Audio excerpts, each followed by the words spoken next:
Swiggy से product photo WhatsApp पर कैसे भेजें। इसके लिए स्विगी ओपन करना है और आप जिस प्रोडक्ट का फ़ोटो व्हाट्सएप पर भेजना चाहते हो उसे ओपन करना है। देन प्रोडक्ट ओपन होगा, नीचे आपको प्रोडक्ट के फ़ोटोज़ दिखाई देंगे।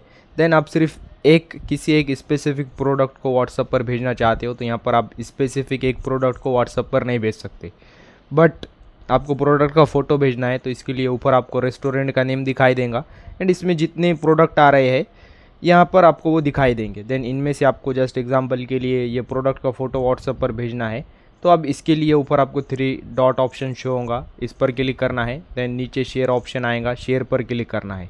फिर व्हाट्सएप ऐप शो होगा, व्हाट्सएप पर क्लिक करना है। देन व्हाट्सएप ओपन होगा। फिर आप यहाँ से जिस पर्सन के पास ये फ़ोटो सेंड करना चाहते हो, प्रोडक्ट सेंड करना चाहते हो, उस पर्सन के कॉन्टैक्ट पर क्लिक करना है एंड सेंड ऑप्शन पर क्लिक करना है। जैसे आप सेंड करेंगे प्रोडक्ट फ़ोटो व्हाट्सएप पर सेंड हो जाएगा। वीडियो इन्फॉर्मेटिव लगा तो लाइक करना।